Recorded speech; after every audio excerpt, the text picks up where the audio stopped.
Hi friends, welcome to our channel. Today we are going to learn about Indian physical features. Indian physical features can be classified into mainly 6 types. How many types? There are 6 types. First one is Himalaya Parvatalu. Second one is Uttara Maidanalu. Dvipakalpa Petamumi. Bharata Erari. Tera Maidanalu. Divu. So let us discuss first one, Himalaya Parvatalu. So Himalaya Parvatalu Navina Nirmana Paranga ముడిత పర్వతాలు. So భారతదేశ యొక్క ఉత్తర సరిహద్దుల్లో ఇవి locate అయ్యి ఉన్నాయి. భారతదేశ ఉత్తర సరిహద్దులు ఈ పర్వత శ్రేణులు సింధు బ్రహ్మపుత్ర ఈ 2 రివర్స్ మధ్య ఆక్యుపై అయ్యాయి. సో మెయిన్లీ మనకి వెస్ట్ నుంచి ఈస్ట్ డైరెక్షన్లో ఇది occupy, west to east direction. So ఇక్కడ హిమాలయ పర్వతాలు మనకి సుమారుగా 2400 కిలోమీటర్స్ ఆక్యుపై అయ్యాయి. సో ఇక్కడ జమ్మూ కాశ్మీర్లో 400 కిలోమీటర్స్ అండ్ ఆల్సో అరుణాచల్ ప్రదేశ్లో 150 కిలోమీటర్స్ ఇవి ఆక్యుపై అన్నమాట. హిమాలయాల నిడివి పరంగా 3 రకాలుగా వర్గీకరించారు. నిడివి పరంగా సో అత్యున్నత అంతర హిమాలయాలు హిమాద్రి. సో నిడివి పరంగా హిమాలయాల్ని 3 రకాలుగా వర్గీకరించారు. అత్యున్నత అంతర హిమాలయాలు హిమాద్రి. సో అత్యున్నత అన్న అంతర హిమాలయాలు అన్న హిమాద్రి అన్న సేమ్ పేరు మాట. సో ఇవి యావరేజ్ 6000 మీటర్స్ హైట్ ఉంటాయి. యావరేజ్ 6000 మీటర్స్ హైట్ ఉంటాయి. సో ప్రధానంగా ఈ హిమాద్రిలో గ్రానైట్తో ఫార్మేషన్ అయింది మరి. ఈ హిమాద్రి అనేది 6000 హైట్ అండ్ ఆల్సో గ్రానైట్తో ఫార్మేషన్ జరిగింది. మోస్ట్లీ వరల్డ్లోని హైయెస్ట్ పీక్స్ అన్ని కూడా మనకి హిమాద్రిలో ఒకటే ఉంటారు అన్నమాట. సో మౌంట్ ఎవరెస్ట్ వరల్డ్లోని హైయెస్ట్ పీక్ మౌంట్ ఎవరెస్ట్ ఎక్కడ ఒకటే ఉన్నారు మనకి.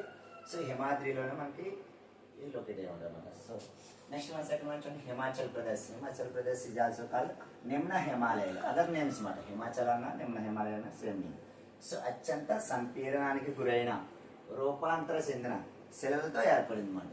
సో ఎత్తు మనకి యావరేజ్ హైట్ తీసుకుంటే ఇక్కడ సో 3700 to 4500 మీటర్స్ ఆక్యుపై ఉంటుంది. సో ఎడల్పు తీసుకుంటే 50 కిలోమీటర్స్ ఎడల్పు. సో ఇక్కడ పిల్పంజల్ శ్రేణి ముఖ్యమైన పొడవైన శ్రేణి మాట. సో నిమ్న హిమాలయాల్లో పొడవైన శ్రేణి ఏంటంటే మనకి పిల్పంజల్ శ్రేణి. సో అలాగే దౌల్దార్ మహాభారత శ్రేణులు కూడా ప్రధానమైనది. దౌల్దార్ మహాభారత శ్రేణులు కూడా ప్రధానమైనది. ఈ శ్రేణిలో ప్రసిద్ధి చెందిన మనకి కాశ్మీర్ లోయ. ఈ శ్రేణిలో ప్రసిద్ధి చెందిన కాశ్మీర్ లోయ అనేది మనకి ఫేమస్ అన్నమాట. సో అలాగే హిమాచల్ ప్రదేశ్లో కులు కాంగ్రా. హిమాచల్ ప్రదేశ్లో కులు కాంగ్రా అనేవి లోయలు ఉన్నాయి. ఇవి వేసవిడికి బాగా ఫేమస్ అన్నమాట. ఓకే ఓకే సెకండ్ వన్ బాహ్య శ్రేణి లేదా శివాలిక్. సో 10 నుంచి 50 కిలోమీటర్ల వెడల్పు 900 to 1100 మీటర్స్ ఎత్తుగా ఉంటాయి. ఇవి నదుల ద్వారా కిందకు వచ్చిన స్థిరీకరించిన అవక్షేప శిలలతో ఏర్పడేమాట. సో ఈ లోయల్లో మనకు ఫేమస్ కంకర ఒండ్రుమట్టితో కప్పబడి ఉంటాయి. ఈ శివాలిక్ లేదా బాహ్య శ్రేణి అనేది సో కంకర ఒండ్రుమట్టితో కప్పబడి ఉంటాయి అన్నమాట. సో నెక్స్ట్ థర్డ్ వన్ చూడండి నిమ్న హిమాలయస్. నిమ్న హిమాలయాలకు శివాలిక్ మధ్య ఉన్న లోయలు మనం డూన్స్ అంటాం. సో ఫేమస్ డూన్స్ ఏంటంటే మనకి Dehradun, Kotli Doon, potli Doon. So Dehradun, Kotli Doon, potli Doon. So next హిమాలయాలు పశ్చిమ నుండి తూర్పుకు ప్రాంతాల వారీగా విభజించవచ్చు. అంటే వెస్ట్ నుంచి ఈస్ట్కి ప్రాంతాల వారీగా విభజించవచ్చు. సో ఇక్కడ చూడండి హిమాలయాస్లో మనకి సింధు సట్లెజ్ ఈ మధ్య ఉన్న హిమాలయాలు పంజాబ్ హిమాలయాలని.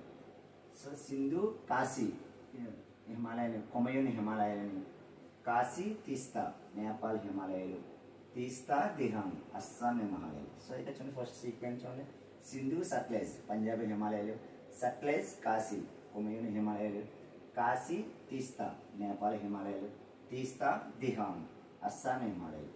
సో సీక్వెన్స్ ఉంది సింధు సట్లెజ్. ఇదే సట్లెజ్ మళ్ళీ ఇక్కడ తీసుకురండి. సట్లెజ్ కాశీ అగైన్ మళ్ళీ కాశీ తీస్తా అగైన్ మళ్ళీ తీస్తా దిహాంగ్.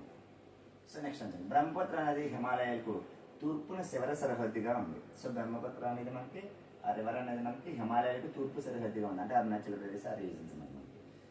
సో దిహాంగ్ లోయ అగాధని దాటిన తర్వాత హిమాలయాలు ఒకసారి దక్షిణం వైపు తిరిగి భారతదేశం తూర్పు సరిహద్దులుగా ఉన్నాయన్నమాట. ఇవి ఈశాన్య రాష్ట్రాల గుండా వెళుతూ కొండలు ఇసుక రాళ్ళను కూడా నిర్మించబడ్డాయి అన్నమాట. ఈ పూర్వాంచల్లోనే మనకి షాట్కాయ్, నాగా కొండలు, మణిపూర్, మిజో కొండలు ఫేమస్.